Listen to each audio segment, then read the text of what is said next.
তীব্ৰ খৰাং ঢেকিয়াজুলিত কৃষকৰ হাহাকাৰ বৰষুণক নিৰ্ভৰ কৰিয়ে অধিকাংশ কৃষকে কৃষিকাৰ্য কৰিবলগীয়া হোৱা শোণিতপুৰৰ ঢেকিয়াজুলিতো খৰাং পৰিস্থিতিৰ বাবে ধান খেতিয়কৰ মাজত হাহাকাৰ লাগিছে।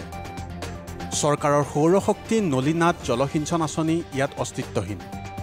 ঢেকিয়াজুলিৰ হুগ্ৰাজুলি ৫ নৈৰ ৰাক্ষসমাৰী অঞ্চলৰ ধান খেতিয়কসকলে খেতি পথাৰত নামিব পৰা নাই পানীৰ অভাৱৰ বাবে।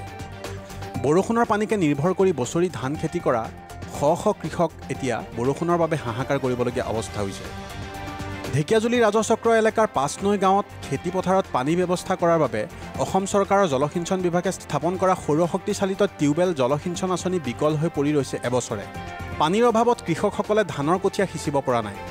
অঞ্চলটোৰ শ ধান খেতিয়কে এতিয়া খৰাঙৰ বাবে মূৰে কপালে হাত দিবলগীয়া হৈছে। উপযুক্ত পানীৰ অভাৱত একাংশ কৃষকে কৰা উন্নত প্ৰজাতিৰ বড়ো ধানৰ খেতিও নষ্ট হৈছে। ঢেকিয়াজুলিৰ ৫ নৈ হুগ্ৰাজুলি গাঁৱৰ এই অৱস্থাই চৰকাৰী জলসিঞ্চন ব্যৱস্থাৰ প্ৰকৃত স্বৰূপটোক উদঙাইছে।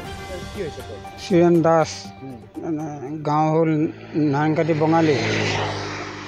কি ক'ব আপুনি খেতিয়ক নেকি? খেতিয়ক। খেতি কৰিব পৰা নাই নেকি? নাই পৰা, পানী নাই আৰু কঠীয়া পাৰিব পৰা নাই। জেঠ মাহ এতিয়া পালেহি, চৰকাৰী আঁচনি নাই, পানী নাই। পানী যোগান আঁচনি নাই নেকি ইয়াত? আঁচনি আছে হেৰি এই অলপ দূৰৈত, এই গাঁওখনত নাই। গাঁওখনতে আছে কিন্তু বেয়া হৈ আছে। বেয়া হৈ আপোনাৰ পিছপিনে গৰু খুৱাই আছে দেখোন। কি কয়, খুৱাই দিছোঁ আৰু এতিয়া। কি কাৰণে খুৱাইছে? এই বতৰৰ কাৰণে আৰু পানী নাই। ধান নহ'ল নেকি? ধান নহ'ল, লোকচান হৈছে আপোনালোকৰ? বহুত লোকচান, বহুত লোকচান। এতিয়ালৈ কঠীয়া পাৰিব পৰা নাই? কঠীয়া পাৰিব পৰা নাই। আকৌ এতিয়া জেঠ মাহ এতিয়া পালেহি। কৃষ্ণ বৰাই, গাঁও বৰজাবস্তি। পানী নাই নেকি পথাৰত? পথাৰত পানী নাই, খেতি কৰিব পৰা নাই। খেতি কৰিব পৰা নাই, কি কৰিম এতিয়া? এতিয়া জেঠ মাহ সোমাল, কঠীয়া পেলাইছে নেকি? এতিয়া পানী পালেহে কঠীয়া পেলাম। কঠীয়া পাৰিব পৰা নাই? কঠীয়াই পাৰিব পৰা নাই। এই জলসিঞ্চন আঁচনি এইটো চলাৰ পানী নোলায় নেকি? পানী নোলায়, বেয়া হ'ল নেকি? কিমান দিন হ'ল? অলপ দিন হৈছে, এইটো মানে চলোৱা নাই। মানে কিমান দিন হ'ল? এনেকুৱা ৪-৫ মাহ মান হৈছে। যোৱা বাৰিষাতে বেয়া? যোৱা বাৰিষাতে পানী নাই আৰু তেতিয়াৰ পৰা বন্ধ হৈ আছে। বন্ধ হৈ আছে। ইয়াতে কিমান মানুহৰ মাটি আছে? ইয়াতে বহুত মানুহৰ মাটি আছে। এইটো গোটেই যিমান দেখা গৈছে, এইটো বহুত মানুহৰ মাটি। চন পৰি আছে এতিয়া। চন পৰি আছে। ইয়াতে কঠীয়া দিব লাগে এইটো সময়ত। এইটো এই বড়ো খেতি কৰিছিলে, তাত পানী নাই। এতিয়া গৰুৱে খালে ধানটো, খেতি লগাই পেলাই লাভ নহ'ল। গৰুৱে খাই চেচ কৰিলে। পানী নাই, ক'ত খেতি হ'ব? ধানে নহ'ল, শুকাই গ'ল জেগা।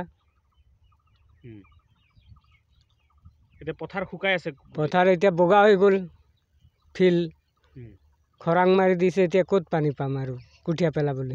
পানী হোৱা নাই, বৰষুণটো নাই, বৰষুণে নাই, ক'ৰ পৰা খেতি কৰিম আৰু? এতিয়া চিন্তা লাগিছে নাই আপোনাৰ? চিন্তাটো লাগিছে। এতিয়া ইমান মাটি আছে, কি কৰিম? বল খেলা ফিল্ড বনাই দিম নেকি, এনেকুৱা হ'ব। পানী নাহে নেকি এইপিনৰ পৰা?